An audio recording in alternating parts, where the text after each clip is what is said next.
यदि आप भी यूट्यूब पर काम कर रहे हैं और आपके फैमिली मेंबर्स, आपके रिश्तेदार आपको देखकर हंस रहे हैं, आपका मजाक बना रहे हैं, दूसरों को वीडियोस दिखा के आपका मजाक बनाते हैं, तो आपको परेशान होने की कोई ज़रूरत नहीं है दोस्तों, क्योंकि आपके अंदर वो हुनर है, तो आप इस चीज़ को कर रहे हैं। उनके अंदर ये हुनर नहीं है, वो इस चीज़ को नहीं कर पाएंगे, इसीलिए वो हंस रहे हैं। क्योंकि सब काम सबसे नहीं होता है दोस्तों। उनका काम है हंसना, आपका काम है मेहनत करते चले जाना।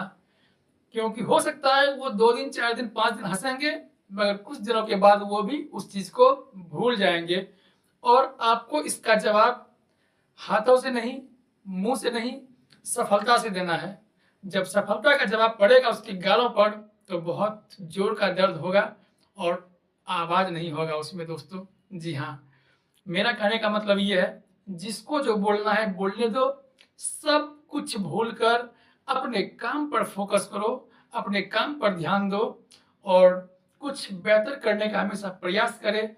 आप अपने अंदर ये चीज़ को बैठा लें, मुझे आगे बढ़ना है, मुझे पीछे मुड़कर नहीं देखना है, क्योंकि मेरी मंजिल आगे है, पीछे नहीं। क्योंकि पीछे से अब मुझे आगे बढ़ना है और कुछ करना है, ऊंचाई पर भी चढ़ के एक दिन लोगों को दिखाना है।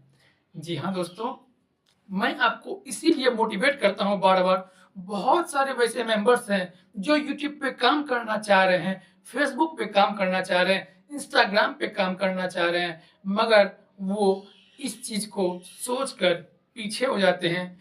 इस चीज़ को सोचकर छोड़ देते हैं काम करना कि यार लोग क्या बोलेंगे, लोग हँसेंगे, समाज वाले क्या बोलेंगे, यार उनका काम है बोलना, वो बोलेंगे ही।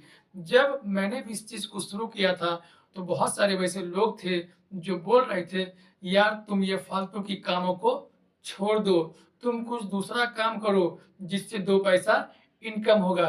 इसमें कुछ नहीं है रखा हुआ, इसमें सिर्फ तुम्हारा टाइम वेस्ट हो रहा है और इससे तुमको कोई फ़ायदा नहीं होने वाला है। तो मैंने उन सब चीज़ों को ध्यान नहीं दिया। जब वो कोई कुछ यूट्यूब के बारे में या मेरे कंटेंट के बारे में कुछ बोल रहे थे, उस समय मैं अपना कान बंद कर लेता था। ये सोचकर कि यार यदि उसकी बातों को मैं सुनूँगा, यदि उनकी बातों पे मैं रहूँगा, तो मैं फिर सफलता की सीढ़ी प्राप्त नहीं कर पाऊँगा। मैं उन ऊँचाइयों को नहीं छू पाऊँगा। इसीलिए यदि लोग बोलते हैं तो बोलने दीजिए, आप सिर्फ़ शांत दिमाग से उनकी बातों को सुनकर सब भूल जाएँ और फिर अपने काम में व्यस्त हो जाएँ। आपको मैं बार-बार कह रहा हूँ, यदि आप खाना खाते हैं पर डे, यदि आप नहाते हैं पर डे, यदि आप कोई वर्कआउट करते हैं पर डे, तो एक यूट्यूब कंटेंट भी आप पर डे अपलोड करें, पर डे एक यूट्यूब कंटेंट बनाए। इस चीज़ को भी आप रूटीन में लाएँ और आप यदि खाना भूल जाएँगे तो कोई बात नहीं, मगर कंटेंट क्रिएट करना नहीं भूलना है दोस्तों। क्योंकि जब सफलता मिलती है मुझे, तो 1 दिन में नहीं, मगर 1 दिन ज़रूर मिलती है।